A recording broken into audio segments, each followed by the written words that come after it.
नमस्कार दोस्तों, MPN academy में आप सभी का हार्दिक अभिनंदन है। प्रस्तुत है weekly current affairs test series.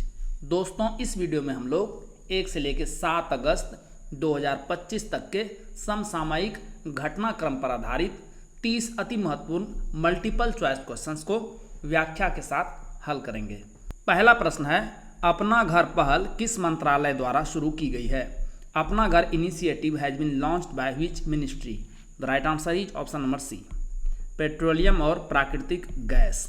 अपना घर पहल पेट्रोलियम और प्राकृतिक गैस मंत्रालय द्वारा ट्रक चालकों के लिए सुरक्षित और आरामदायक विश्राम सुविधाएं प्रदान करने के लिए शुरू की गई है। पहल को सार्वजनिक क्षेत्र की तेल विपणन कंपनियों के सहयोग से ईंधन खुदरा आउटलेट्स पर क्रियान्वित किया जा रहा है।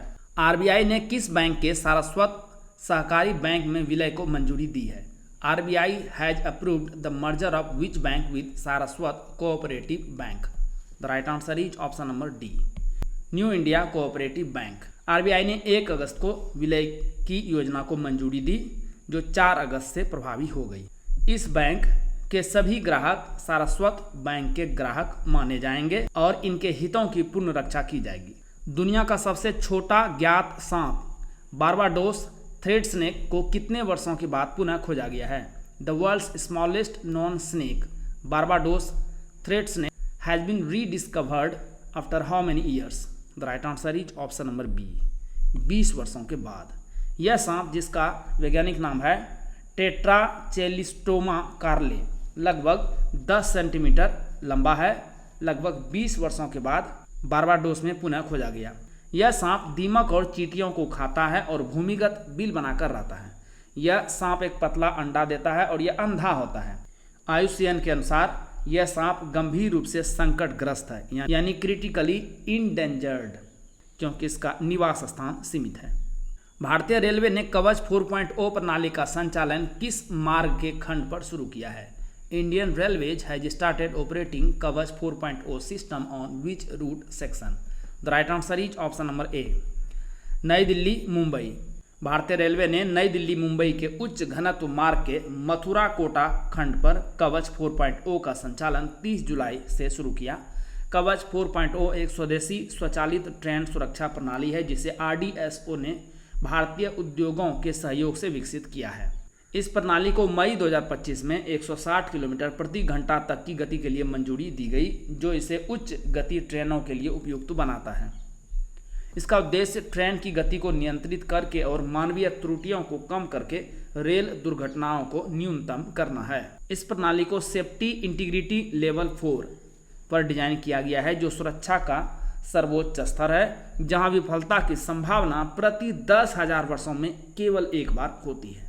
दोरजिलुंग जल विद्युत परियोजना किस नदी पर स्थित है? Dorjilung hydro electric project is situated on which river? The right answer is option number A, Kurichu नदी। भूटान की 1125 मेगावाट की दोरजिलुंग जल विद्युत परियोजना पर बुनियादी ढांचे का काम हाल ही में शुरू हुआ है।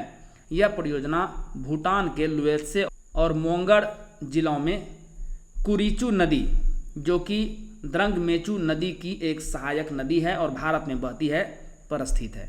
Tata power company limited Bhutan की ड्रूक ग्रीन पावर कॉरपोरेशन के साथ संयुक्त उद्यम में इस परियोजना में 40% हिस्सेदारी के साथ साझेदारी कर रही है। परियोजना की कुल अनुमानित लागत है $1.7 बिलियन, लगभग 150 बिलियन रुपये, जिसमें ट्रांसमिशन बुनियादी ढांचा भी शामिल है। इस परियोजना का वित्त पोषण विश्व बैंक द्वारा किया जा रहा है।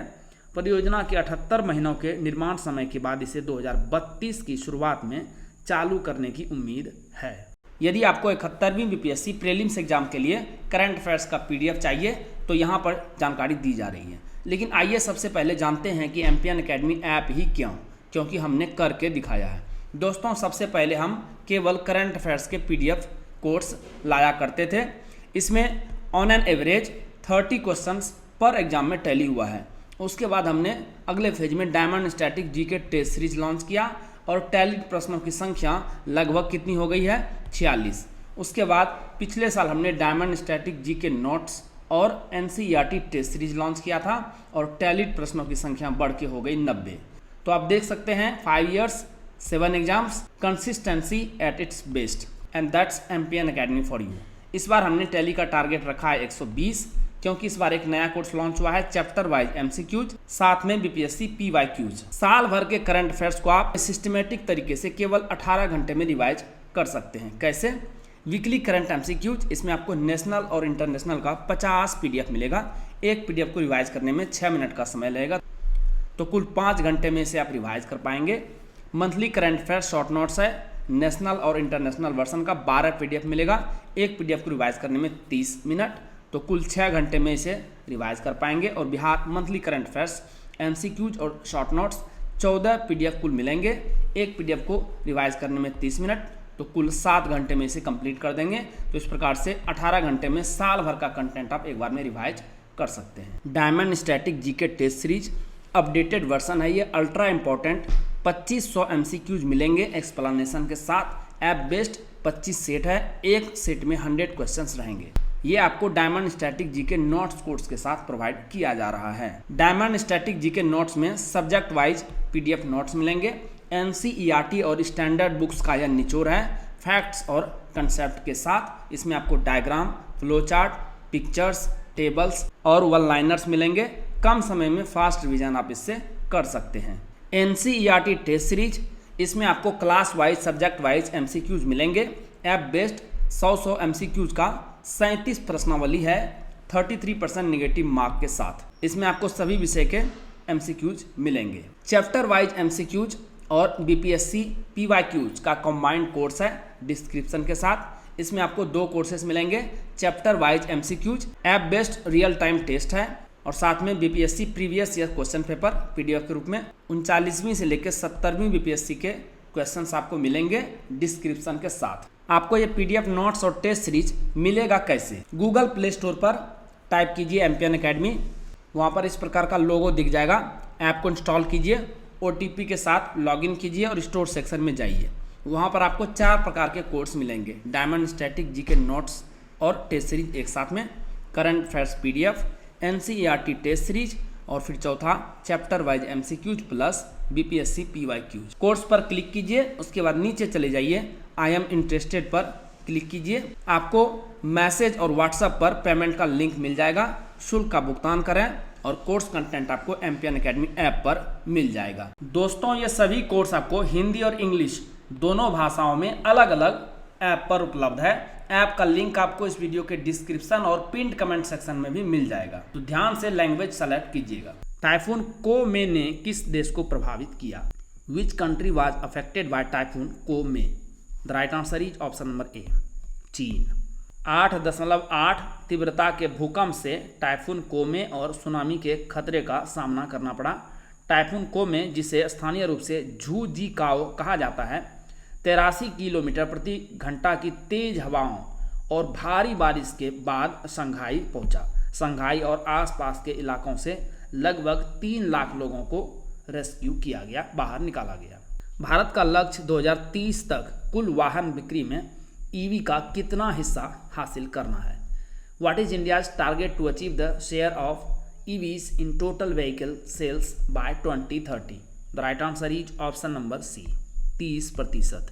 नीति आयोग की report unlocking a $200 billion opportunity electric vehicles in India, भारत में इलेक्ट्रिक वाहनों के क्षेत्र में तेजी लाने के लिए तैयार की गई है, जो $200 अरब के आर्थिक अवसरों को अनलॉक करने पर केंद्रित है। रिपोर्ट चुनौतियों, रणनीतिक बदलावों और ईवी अपनाने के अगले कदमों पर प्रकाश डालती है, ताकि भारत 2030 तक 30% इलेक्ट्रिक व्हीकल हिस्सेदारी हासिल कर सके। भारत में ईवी की बिक्री 2016 में 50,000 से बढ़कर 2024 में 21 लाख के लगभग हो गई है, जो वैश्विक ईवी स्टॉक का लगभग 9% है। 2025 के IEMI स्कोर के आधार पर निम्नलिखित में से कौन सा राज्य या केंद्र शासित प्रदेश अग्रणी श्रेणी में शामिल है? Which of the following states और union territories is in the leading category based on the IEMI score of 2025? The right answer is option number A, Delhi. IEMI का फुल फॉर्म है integrated energy and material efficiency. यह सूचकांक 3 मुख्य विषयों के अंतर्गत 16 संकेतकों के आधार पर सभी राज्यों और केंद्र शासित प्रदेशों को 100 में से 100 अंकों के साथ ट्रैक मूल्यांकन और अंक देता है। RS-28 सरमत मिसाइल का ईंधन प्रणाली क्या है और यह अमेरिकी मिसाइलों से कैसे भिन्न है? What is the fuel system of the RS-28 Sarmat missile and how does it differ from US missiles? The right answer is option number D. यह एक तरल ईंधन आधारित है जबकि अमेरिका ठोस ईंधन का प्रयोग करता है। न्यूज़ में क्यों है? अमेरिका और रूस के बीच बढ़ते तनाव ने RS-28 सरमत अंतर महाद्वीपीय बैलिस्टिक मिसाइल पर ध्यान केंद्रित किया है, जिसे नाटो द्वारा शैतान 2 भी कहा जाता है। रूस ने इस मिसाइल का प्रदर्शन तब किया जब अमेरिका ने कथित तौर पर रूसी जल क्षेत्र के पास 2 परमाणु पनडुब्बियां तैनात की थी। RS-28 एक अति भारी तरल ईंधन वाली ICBM है जिसकी मारक क्षमता है 18,000 किलोमीटर तक, जो इसे किसी भी वैश्विक लक्ष्य पर प्रहार करने में सक्षम बनाती है। इसे सोवियत काल के RS-36M की जगह लेने के लिए डिजाइन किया गया है और इसका पहला सफल परीक्षण किया गया था 22 अप्रैल 2022 को। मध्यम दूरी परमाणु शक्ति INF संधि कब हस्ताक्षरित की गई थी? When was the Intermediate Range Nuclear Forces INF Treaty signed? The right answer is option number B, 1987। यह संधि 1987 में अमेरिका और सोवियत संघ के बीच हस्ताक्षरित की गई थी, जिसका उद्देश्य 500 से लेकर 5500 किलोमीटर की मारक क्षमता वाली जमीनी बैलिस्टिक और क्रूज मिसाइलों पर प्रतिबंध लगाना था। अभी न्यूज में क्यों है? रूस ने औपचारिक रूप से इस संधि से स्वयं को अलग कर लिया है। अमेरिका ने वर्ष 2019 में ही इस संधि से बाहर निकलने का निर्णय लिया, यह आरोप लगाते हुए कि रूस इस संधि का उल्लंघन कर रहा है। लद्दाख के पूगा घाटी में किस पदार्थ के भंडार की खोज की गई है जो कार्बनिक अणुओं को ट्रैप करने में सक्षम है? Deposits of which substance has been discovered in Puga valley of Ladakh which is capable of trapping organic molecules? The right answer is option number D, travertine. दक्षिणी पूर्वी लद्दाख में स्थित पूगा घाटी में वैज्ञानिकों ने ट्रेवर्टीन यानी कैल्शियम कार्बोनेट के भंडार की खोज की है, जो अमीनो एसिड, फैटी एसिड और फार्मामाइड जैसे कार्बनिक अणुओं को ट्रैप करने में सक्षम है। यह खोज जीवन की उत्पत्ति के भूतापीय सिद्धांत को समर्थन देती है। हिमगिरी युद्धपोत का निर्माण कहाँ किया गया है? Where is the Himgiri warship built? The right answer is option number D, garden reach ship builders and engineers, Kolkata. News में क्यों है? हिमगिरी यार्ड 3022 जो कि हिमगिरी श्रेणी प्रोजेक्ट 17A का तीसरा युद्धपोत है को भारतीय नौसेना को सौंप दिया गया है। यह पूर्ववर्ती INS हिमगिरी का आधुनिक संस्करण है जो एक लिएंडर श्रेणी का फ्रिगेट था और 2005 में सेवा मुक्त हुआ था। यह ब्रह्मोस एंटीशिप और लैंड अटैक क्रूज मिसाइलों के साथ साथ बराक 8 एंटी एयरक्राफ्ट मिसाइलों से लैस है, जो इसे आक्रमण और रक्षा में सक्षम बनाता है। प्रोजेक्ट 17A के तहत INS नीलगिरी और INS उदयगिरी को पहले ही लॉन्च किया जा चुका है। एम्पियन अकेडमी का टेलीग्राम पेज अवश्य ज्वाइन करें। सर्च कीजिए एम्पियन अकेडमी, इस प्रकार से लोगो दिखेगा, ज्वाइन कर लीजिए। क्या क्या मिलेगा आपको? वहाँ पर BPSC परीक्षा से संबंधित अपडेटेड न्यूज आपको मिलेगी। BPSC प्रीलिम्स एग्जाम का स्पेशल डेली क्विज आयोजित किया जाता है सुबह और शाम, वो आपको मिलेगा। टेस्ट सीरीज जो ऐप पोर्टल पर है उसका शेड्यूल मिलेगा और एम्पियन अकेडमी ऐप कोर्सेस और यूट्यूब वीडियो के अपडेट्स भी आपको यहाँ पर मिल जाएंगे। तो इस पेज को अवश्य ही ज्वाइन कीजिए। किसी भी वैकल्पिक निवेश कोष योजना में सभी विनियमित संस्थाओं द्वारा कुल निवेश की अधिकतम सीमा क्या है? What is the maximum limit of aggregate investment by all regulated entities in any alternative investment fund scheme? The right answer is option number B, 20%। News में क्यों है? RBI ने AIF में निवेश के लिए नए मानदंड जारी किए हैं ताकि एवरग्रीनिंग यानी ऋण चुकाने की अवधि बढ़ाने की प्रथा को रोका जा सके, सांद्रता जोखिम को कम किया जा सके और वित्तीय जोखिम प्रबंधन को बेहतर बनाया जा सके। तो ये तो रहा टोटल का अधिकतम सीमा। किसी एक संस्था की बात करें तो एक संस्था 10% से अधिक का निवेश नहीं कर सकती है। पर्यावरण संरक्षण यानी प्रदूषित स्थलों के प्रबंधन नियम 2025 किस अधिनियम के तहत अधिसूचित किए गए हैं? The environment protection management of polluted sites rules 2025 has been notified under which act? The right answer is option number B, पर्यावरण संरक्षण अधिनियम 1986। यह नियम पर्यावरण, वन एवं जलवायु परिवर्तन मंत्रालय द्वारा अधिसूचित किए गए हैं, जो पर्यावरणीय प्रदूषण को नियंत्रित करने के लिए एक व्यापक कानून है। दूषित स्थल उन स्थानों को कहा जाता है जहां खतरनाक अपशिष्टों के निस्तारण के कारण मृदा, भूजल और सतही जल प्रदूषित हो गए हों, जैसे पुराने लैंडफिल, रिसाव स्थल और रासायनिक अपशिष्ट डंपिंग स्थल। यदि किसी स्थल पर 2016 के खतरनाक अपशिष्ट नियमों के तहत सूचीबद्ध 189 खतरनाक रसायनों में से कोई भी सुरक्षित सीमा से अधिक मात्रा में मौजूद है, तो इसे आधिकारिक तौर पर दूषित स्थल घोषित किया जाता है। बैंकिंग कानून संशोधन अधिनियम 2025 द्वारा उचित ब्याज की सीमा को कितना बढ़ाया गया है? By how much has the limit of substantial interest been increased by the banking laws amendment act 2025? The right answer is option number D, 5 lakh से बढ़ाकर 2 करोड़ रुपये कर दिया गया है। इस अधिनियम ने 5 प्रमुख बैंकिंग विधानों में कुल 19 संशोधन प्रस्तुत किए हैं, जिनमें भारतीय रिजर्व बैंक अधिनियम 1934 और अन्य शामिल हैं। उचित ब्याज की सीमा 1968 से ही अपरिवर्तित थी। अब यह क्या है? उचित ब्याज उस स्थिति को दर्शाता है जिसमें किसी निवेशक या अधिकारी की किसी फर्म में चुकता अंश पूंजी के माध्यम से महत्वपूर्ण वित्तीय हिस्सेदारी होती है, जिससे हितों का टकराव उत्पन्न हो सकता है। सहकारी बैंकों में निदेशकों, अध्यक्ष और पूर्णकालीन निदेशकों को छोड़कर का कार्यकाल 8 वर्ष से बढ़ाकर 10 वर्ष किया गया है। 7वीं अनुसूची और पुलिस अधिनियम 1861 के तहत जिला स्तर पर द्वैत प्रणाली का प्रभाव क्या है? What is the effect of the dual system at the district level under the 7th schedule and the police act 1861? The right answer is option number C, DM और एसपी में साझा अधिकार यानी शेयर्ड पावर होता है। संविधान की 7वीं अनुसूची के अंतर्गत पुलिस राज्य सूची का विषय है। इसके अलावा पुलिस अधिनियम 1861 की धारा 3 में कहा गया है कि प्रत्येक राज्य में राज्य सरकार के पुलिस का अधीक्षण राज्य सरकार के पास है। राज्य पुलिस का नेतृत्व सामान्यतः डीजीपी, पुलिस महानिदेशक रैंक के अधिकारी करते हैं। अभी न्यूज में क्या है? केंद्र सरकार ने राज्य पुलिस महानिदेशकों यानी डीजीपी या हेड ऑफ पुलिस फोर्सेस की नियुक्ति को मानकीकृत और सरल बनाने के लिए एकल खिड़की प्रणाली यानी सिंगल विंडो सिस्टम शुरू की है। यह प्रकाश सिंह बनाम भारत संघ 2006 मामले में सर्वोच्च न्यायालय के निर्देशों तथा DGP head of police forces की नियुक्ति पर गृह मंत्रालय के दिशा निर्देशों के अनुपालन में है। माउंट लेवोटोबी लाकी ज्वालामुखी कहाँ स्थित है? Where is the mount Lewotobi Laki volcano located? The right answer is option number C, Flores द्वीप। यह इंडोनेशिया के फ्लोरेस द्वीप प्रशासनिक रूप से पूर्वी नुसा तेंगारा प्रांत का सबसे बड़ा द्वीप पर स्थित है, जो प्रशांत महासागर के रिंग ऑफ फायर पर तीव्र भूकंपीय गतिविधियों के लिए जाना जाता है। अभी न्यूज में क्यों है?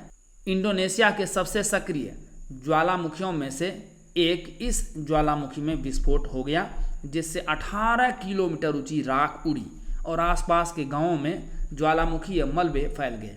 यह ज्वालामुखी लेवोटोबी नामक एक द्विशिखर प्रणाली का हिस्सा है, जिसका अर्थ है पति पत्नी। इसमें लेवोटोबी लाकी पुरुष और लेवोटोबी पेरिम्पुआन महिला स्ट्रेटो ज्वालामुखी शामिल है, जिनके शिखर क्रेटर फ्लोरेस द्वीप पर 2 किलोमीटर से भी कम दूरी पर स्थित हैं। भारी वर्षा के दौरान महासागर की सतह की स्थिरता क्यों बढ़ती है?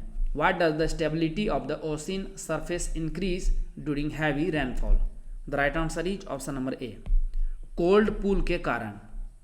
भारी वर्षा के दौरान कोल्ड पूल वर्षा बादलों के साथ आने वाली शीत शुष्क पवन को कहते हैं। सूर्य के प्रकाश को रोककर और समुद्र से वायुमंडल में ऊष्मा स्थानांतरित करके सतह को ठंडा करता है, जिससे सतह अधिक अस्थिर हो जाती है। अभी न्यूज में क्यों है? यह नया अध्ययन इस धारणा को चुनौती देता है कि उष्णकटिबंधीय वर्षा केवल महासागर की सतह को अधिक उत्प्लावन यानी फ्लोटिंग बनाती है, भले ही स्वच्छ जल समुद्री जल की तुलना में कम सघन होता है। यह अध्ययन दर्शाता है कि वर्षा कभी कभी मिश्रण को बढ़ावा देने के बजाय सतह की स्थिरता को बढ़ा सकती है।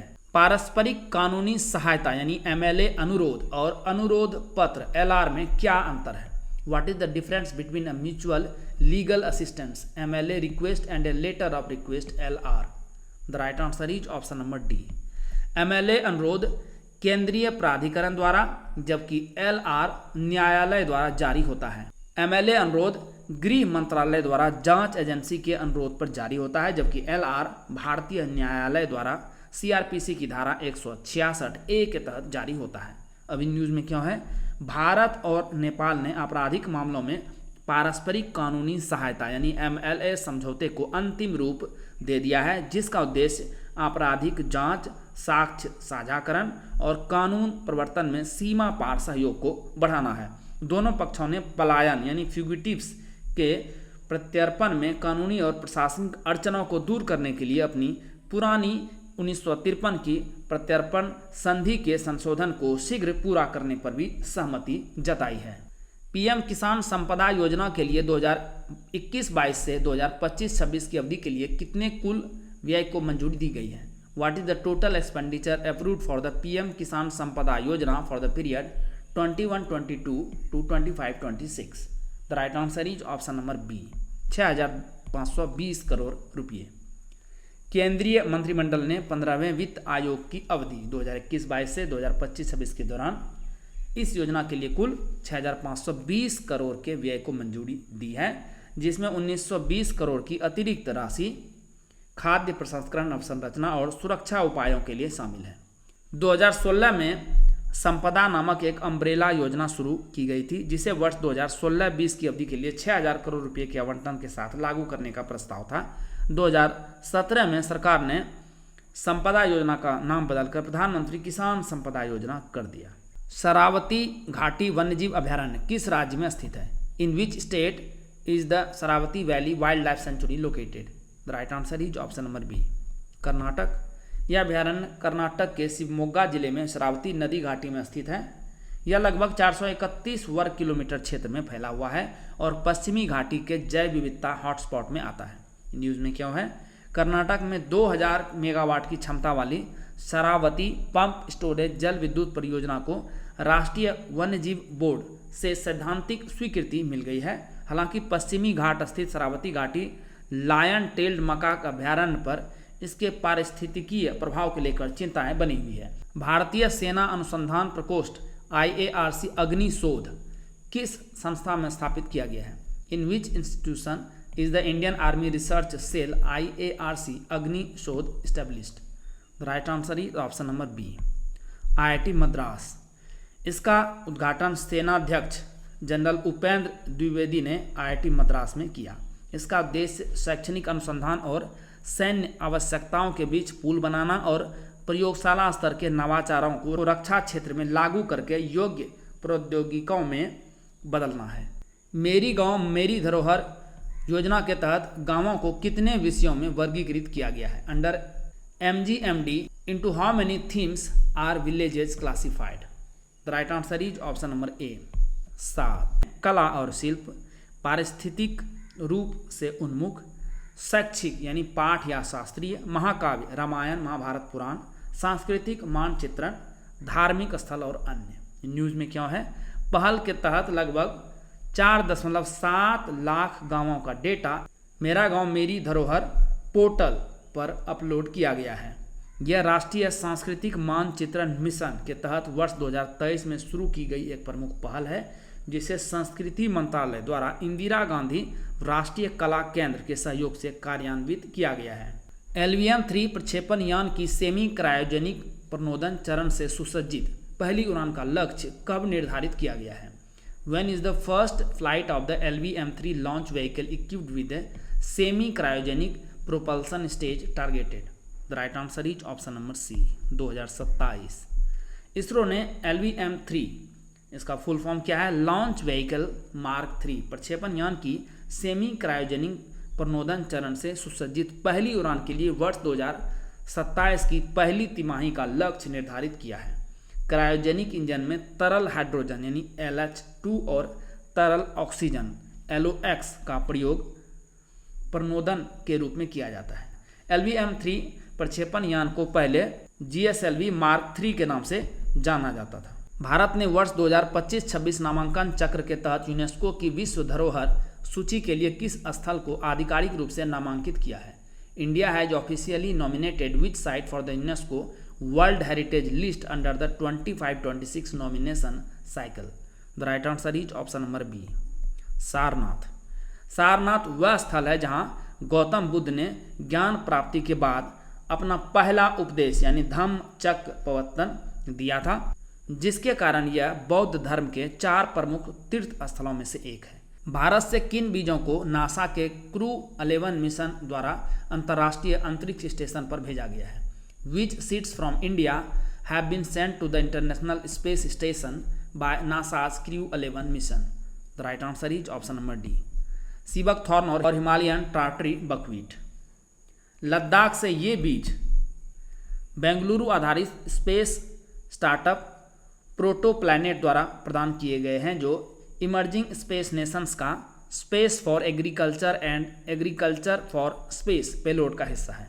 यह मिशन 1 अगस्त को फ्लोरिडा USA से प्रक्षेपित हुआ। हार्ट ऑन व्हील्स पहल के संदर्भ में निम्नलिखित में से कौन सा कथन सही नहीं है? With reference to the heart on wheels initiative which one of the following statements is not correct? एक एक कर सभी को देखते हैं। इसका शुभारंभ 5 अगस्त 2025 को किया गया, यह गलत है। वस्त्र मंत्रालय ने नई दिल्ली में 11वें राष्ट्रीय हथकरघा दिवस के दौरान 7 अगस्त 2025 को, तो 5 को नहीं बल्कि 7 अगस्त को हार्ट ऑन व्हील्स का शुभारंभ किया। इसका थीम क्या है? मेरा हथकरघा मेरा गौरव, मेरा उत्पाद मेरा गौरव। यह पहल बुनकरों और उपभोक्ताओं के बीच की खाई को पाटने के लिए शुरू की गई है। यह कपड़ा मंत्रालय और राष्ट्रीय हथकरघा विकास मिशन की साझेदारी में कार्यान्वित है। सक्षम निवेशक अभियान किसके द्वारा शुरू किया गया है? Saksham investor campaign has been launched by whom? The right answer is option number D, IEPFA। यह अभियान निवेशक शिक्षा और संरक्षण निधि प्राधिकरण यानी IEPFA द्वारा शुरू किया गया है, जो कॉरपोरेट मामलों के मंत्रालय के अधीन कार्य करता है। यह 28 जुलाई से 6 नवंबर 2025 तक चलने वाला 100 दिवसीय राष्ट्रीय अभियान है। इस अभियान का उद्देश्य शेयर धारकों को कंपनियों द्वारा रखे गए अघोषित लाभांश को पुनः प्राप्त करने में मदद करना है। किस राज्य ने भारत में सबसे अधिक अंगदान दर्ज किए हैं? Which state has recorded the highest number of organ donations in India? The right answer is option number ए, तेलंगाना। केंद्रीय स्वास्थ्य मंत्रालय के अनुसार वर्ष 2024 में अंगदान के मामले में तेलंगाना पूरे भारत में शीर्ष पर रहा है। यहाँ प्रति 10 लाख जनसंख्या पर 4.88 अंगदान हुए, जबकि राष्ट्रीय औसत केवल 0.8 है। यह सफलता जीवन दान कार्यक्रम की वजह से संभव हुई। दिल्ली में आयोजित राष्ट्रीय अंगदान दिवस के अवसर पर केंद्रीय स्वास्थ्य मंत्री ने तेलंगाना को अंगदान के क्षेत्र में अग्रणी योगदान के लिए सम्मानित किया। दोस्तों, जैसा कि आप जानते हैं, इस वीडियो लेक्चर का PDF आपको एम्पियन एकेडमी ऐप पर दोनों भाषाओं हिंदी और इंग्लिश में अलग अलग फुल डिस्क्रिप्शन के साथ प्रोवाइड किया जाता है। दोस्तों, आप इन PDF के सारे इस वीडियो लेक्चर को आसानी से लगभग 5 मिनट में रिवाइज कर पाएंगे, जिससे आपका बहुत सारा समय बचेगा, जिससे आप स्टैटिक पोर्शन पर खर्च कर सकते हैं और अपने टाइम को बेटर मैनेज कर सकते हैं। एम्पियन एकेडमी ऐप का लिंक आपको इस वीडियो के डिस्क्रिप्शन बॉक्स और पिन्ड कमेंट सेक्शन में मिल जाएगा। आइए अंतिम प्रश्न को हल करते हैं। 43वां लोकमान्य तिलक राष्ट्रीय पुरस्कार 2025 में किसे प्रदान किया गया? To whom was the 43rd Lokmanya Tilak national award presented in 2025? The right answer is option number C, Nitin Gadkari. केंद्रीय सड़क परिवहन और राजमार्ग मंत्री नितिन गडकरी को 1 अगस्त को पुणे में 43वां लोकमान्य तिलक राष्ट्रीय पुरस्कार प्रदान किया गया। यह पुरस्कार इनके राष्ट्रीय बुनियादी ढांचे, विशेष रूप से राजमार्ग नेटवर्क के विकास में असाधारण योगदान के लिए दिया गया। नरेंद्र मोदी को 2023 में और सुधा मूर्ति को 2024 में यह पुरस्कार मिला था। दोस्तों, इसी के साथ साप्ताहिक करंट अफेयर्स टेस्ट सीरीज के इस संस्करण को समाप्त करने की आपसे इजाज़त चाहूँगा। वीडियो देखने के लिए बहुत बहुत धन्यवाद। Thank you very much. जल्द ही मिलते हैं अगले वीडियो में। All the best for your exam preparation.